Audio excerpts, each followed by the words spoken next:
Será que nós vivemos em um mundo meritocrático?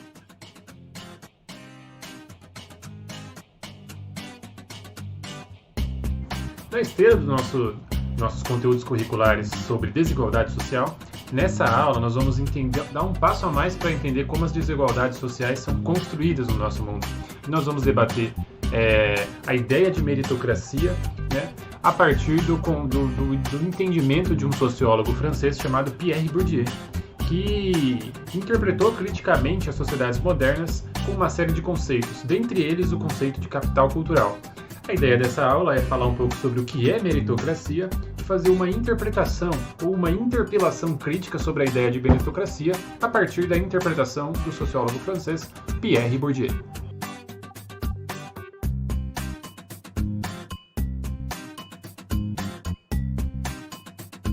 Antes de mais nada, vamos tentar entender o que é meritocracia.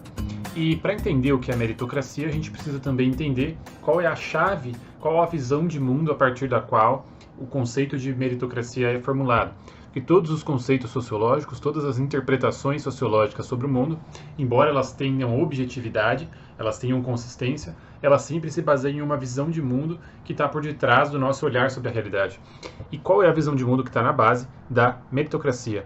É a visão de mundo liberal, né? A visão de mundo que é a narrativa liberal de mundo, que valoriza os direitos do indivíduo e que tenta criar a realidade de um modo a maximizar ao máximo possível os direitos desse indivíduo, sobretudo aqueles direitos civis elementares, não é? Claro que a narrativa liberal tem uma série de mudanças, de variações ao longo da história, mas o seu aspecto fundamental é essa valorização do indivíduo e a ideia de criar uma sociedade que maximize ao máximo os direitos desse indivíduo, certo? E o que é a meritocracia? A meritocracia é justamente um princípio de organização das relações sociais que busca se basear na ideia de mérito, né? Então vamos para a etimologia da palavra. Meritocracia. Mérito é a ideia de merecimento, né? A ideia de realizar algo de acordo com uma característica sua, com uma contribuição sua à sociedade. E cracia tem a ver com poder, né? Que tem a ver com a hierarquia. Então, o que é meritocracia, resumindo muito? É uma ideia de uma organização da sociedade baseada em que a ocupação de cada um na sociedade, aquilo que cada um faz, consegue fazer, consegue contribuir, é o que deveria estar na base da recompensa que se tem, não é? A ideia de que todas as pessoas deveriam ter todas as oportunidades e que aquelas pessoas que se mostrassem mais capazes de contribuir, que se desenvolvessem mais, fariam isso com base em algo que é propriamente seu e que, portanto, deveriam ter as recompensas por essa sua contribuição. Qual é, normalmente, o problema que é atribuído ao conceito de meritocracia? É que, na verdade, ela nunca se realizou plenamente, né? Não existe uma única experiência histórica que se possa dizer assim, tá, ali a meritocracia deu certo, ali realmente as pessoas possuem desigualdade, porque é uma desigualdade que é delas propriamente dita e que não pode ser alterada, né? A grande maioria dos países, e o Brasil aí é um exemplo muito bom para isso, se baseia em alguns princípios meritocráticos, mas não aplica, digamos assim, o pacote completo, né?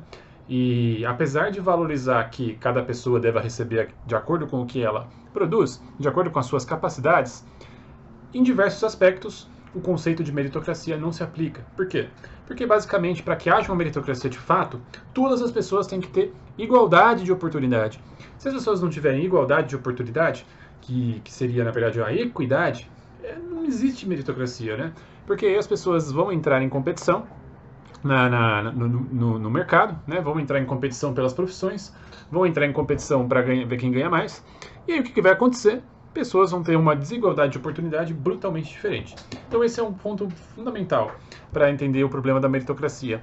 E a perspectiva que a gente vai entender criticamente a meritocracia hoje, do Pierre Bourdieu, vai justamente nessa direção. Ele desenvolve o conceito de capital cultural como uma forma de tentar entender por que a sociedade possui tanta desigualdade, muito embora as pessoas sejam tratadas como iguais. E, resumindo muito, como é que o Bourdieu vai fazer uma interpretação crítica a esse conceito de meritocracia, né? E a sociedade moderna como um todo, a partir do conceito de capital cultural? Ele vai dizer o seguinte: toda sociedade possui uma série de conhecimentos que são valorizados por essa sociedade, não é? E esses conhecimentos que são valorizados, eles são valorizados por conta de uma escolha arbitrária da sociedade, né? A sociedade arbitrariamente define quais são os conhecimentos bons e quais são os conhecimentos ruins. E ela faz isso a partir da definição da cultura legítima. E aí, qual é essa cultura legítima? É justamente a cultura daqueles segmentos da sociedade que possuem mais poder nessa sociedade. Seja o poder econômico, seja o status, seja o conhecimento propriamente dito, não é? Os setores que possuem mais poder e mais influência, eles trabalham para definir quais são os conhecimentos socialmente valorizados. E aí o que acontece? A partir do momento em que esses conhecimentos são definidos como certos, como os legítimos, acaba por criar uma desigualdade, não é? Por quê? Uma parte da sociedade vai ser altamente detentora, vai ser detentora de muito desse conhecimento legítimo, enquanto outra parte não será. E aí, por tabela, a partir desse conhecimento que é valorizado, isso passa a abrir caminho para que quem possui mais esse capital cultural consiga melhores posições em termos econômicos, não é? Um exemplo muito claro disso, pessoal, vestibulares e universidades, não é? Quais são os conhecimentos que vestibulares e as universidades valorizam? São alguns conhecimentos que são aqueles que estão colocados nos vestibulares, não é? E aí, como funciona o processo de seleção? Quem demonstrar mais conhecimento naqueles conteúdos que são valorizados pelas universidades vai conseguir ser aprovado, não é? Mas quem tem mais conhecimento? Justamente quem tem uma condição social melhor, né? Uma condição social superior que permite, que torna possível o acesso a esses conhecimentos desde o começo da vida da pessoa. E por tabela, isso permite o acesso à universidade. E aí na sequência, qual é a sequência da história? A sequência da história aqui, quem consegue ter uma trajetória como essa, acaba por ter um benefício maior em termos econômicos, né? Então, você tem de início uma diferença de capital cultural que leva a um acúmulo de capital econômico, não é? E por tabela, por outro lado, é justamente quem tem capital econômico que consegue acessar os bens culturais que são valorizados e que permitem continuamente acessar o capital econômico. Então veja só, o que o Bourdieu percebe? Você tem dois tipos de recursos sociais, que são o capital econômico e o capital cultural, que um cria condições para que o outro passe a existir, não é? Se você tem capital econômico, você vai passar a ter capital cultural. Se você tem capital cultural, você vai passar a ter capital econômico. Ou seja, é de certa maneira um ciclo fechado, de acordo com Bourdieu. E o que é esse ciclo fechado? É o que Bourdieu chama de reprodução social. Grupos que nascem em uma certa posição têm uma tendência a permanecerem nessa mesma posição. Então, ricos têm uma tendência a ficar ricos, pobres têm uma tendência a ficar pobres. Aposto que vocês estão pensando, mas é possível que alguns indivíduos rompam essa barreira, mudem.